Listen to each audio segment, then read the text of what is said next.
വന്നിട്ടുള്ളത് ഒരു അടിപൊളി ഫിഷ് ഫ്രൈയുടെ റെസിപ്പിയുമായിട്ടാണ്. നിങ്ങളുടെ കയ്യിലുള്ള ഏത് മീനും ഈ ഒരു മസാലയിൽ ഇങ്ങനെയൊന്ന് തയ്യാറാക്കി നോക്കും, നിങ്ങൾക്ക് എല്ലാവർക്കും ഇഷ്ടപ്പെടും. കിടിലൻ ടേസ്റ്റാണ്. അപ്പോൾ നമുക്കിത് എങ്ങനെയാണ് തയ്യാറാക്കുന്നതെന്ന് നോക്കാം.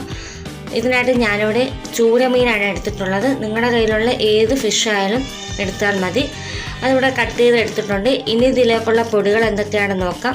ഞാനിവിടെ 2 ടേബിൾ സ്പൂൺ മുളക് പൊടി, 1 ടേബിൾ സ്പൂൺ കുരുമുളക് പൊടി, 1 ചെറിയ ടേബിൾ സ്പൂൺ മഞ്ഞൾപ്പൊടി, ഇഞ്ചി വെളുത്തുള്ളി പേസ്റ്റും, കുറച്ച് കറിവേപ്പില, ആവശ്യത്തിനുള്ള ഉപ്പും എടുത്തിട്ടുണ്ട്. ഇനി ഇതിലേക്ക് നമുക്ക് പ്രധാനമായിട്ട് വേണ്ട ഇൻഗ്രീഡിയൻ്റ് എന്ന് വെച്ചാൽ നമ്മുടെ ചിക്കൻ മസാലയാണ്. ചിക്കൻ മസാല ഇല്ലെങ്കിൽ ബീഫ് മസാല എടുത്താലും മതി. പ്രത്യേകം ശ്രദ്ധിക്കണം, ചിക്കൻ മസാലയോ ബീഫ് മസാല എടുക്കുമ്പോൾ നമ്മൾ പെരിഞ്ചീരകപ്പൊടിയും അതേപോലെ തന്നെ ഗരം മസാലയും സ്കിപ്പ് ചെയ്യണം. അത് രണ്ടും ചേർക്കുന്നതിന് പകരമായിട്ട് നമ്മൾ ഈ ചിക്കൻ മസാല ചേർക്കുക. ഞാനിവിടെ 2 ടേബിൾ സ്പൂൺ ചിക്കൻ മസാല ചേർത്തിട്ടുണ്ട്. അപ്പോൾ ഈ പൊടികളും ചിക്കൻ മസാല എല്ലാം കൂടെ മിക്സ് ചെയ്തെടുക്കുക. ഇതിലേക്ക് കുറേശ്ശെ വെള്ളം ഒഴിച്ച് നമ്മൾ മീനകത്ത് അരപ്പ് തേക്കാൻ പാകത്തിന് നമ്മൾ കുറേശ്ശെ വെള്ളം ഒഴിച്ചൊന്ന് ബാറ്ററാക്കി എടുക്കുക.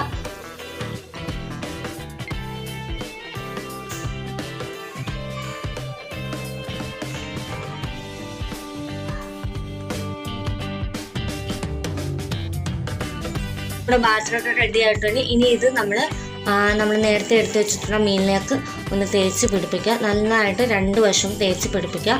അതിനുശേഷം നമുക്കിതൊന്ന് റെസ്റ്റ് ചെയ്യാനായിട്ട് വെക്കണം. ഒരു 15 മിനിറ്റ് നമ്മളിത് റെസ്റ്റ് ചെയ്യാനായിട്ട് വെക്കണം. അതിനുശേഷം നമുക്ക് വെളിച്ചെണ്ണയിലൊന്ന് ഫ്രൈ ചെയ്തെടുക്കാം.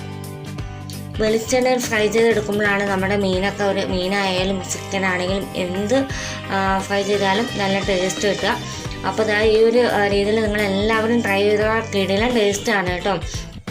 അപ്പം നമ്മുടെ പാനൊക്കെ ചൂടായി വന്നിട്ടുണ്ട്. ഇനി ഇതിലേക്ക് ഞാൻ വെളിച്ചെണ്ണയാണ് ഒഴിച്ചു കൊടുക്കുന്നത്. ഇവിടെ ഞങ്ങൾ ആട്ടിയ വെളിച്ചെണ്ണയാണ്ട് ഒരു പ്രത്യേക സ്വാദം കൂടിയുണ്ട്. അപ്പോൾ വെളിച്ചെണ്ണയൊക്കെ ചൂടായി വന്നപ്പോൾ ഞാൻ അതിലേക്ക് മസാല പുരട്ടി വെച്ചിട്ടുള്ള ഫിഷൊക്കെ ഇട്ടൊന്ന് ഫ്രൈ ചെയ്തെടുക്കുന്നുണ്ട്.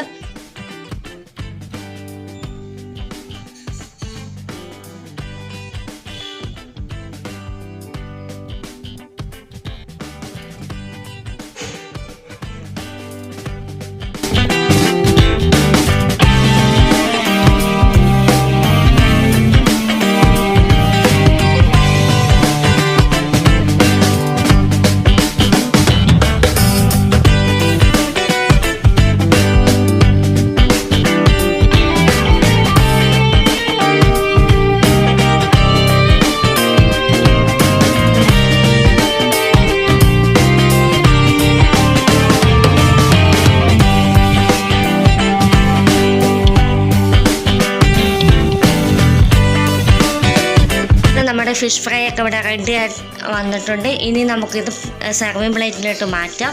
അപ്പോൾ നിങ്ങളെല്ലാവരും ഈ ഒരു ഫിഷ് ഫ്രൈ എന്തായാലും ട്രൈ ചെയ്ത് നോക്കണം. എന്നിട്ട് അതിൻ്റെ ഫീഡ്ബാക്കുകൾ നമ്മുടെ കമൻറ്റ് ബോക്സിലൂടെ അറിയിക്കണം. അതിനു മുമ്പ് എൻ്റെ ഒരു ചാനൽ ഇനിയും സബ്സ്ക്രൈബ് ചെയ്യാത്ത കൂട്ടുകാരുണ്ടെങ്കിൽ ഒന്ന് സബ്സ്ക്രൈബ് ചെയ്ത് സപ്പോർട്ട് ചെയ്യുക. കൂടെ കാണുന്ന ബെൽ ബട്ടൺ കൂടി ഇനേബിൾ ചെയ്തിടുക. അടുത്ത നല്ലൊരു വീഡിയോ ആയിട്ട് വരുന്നത് വരെ ബൈ ബൈ.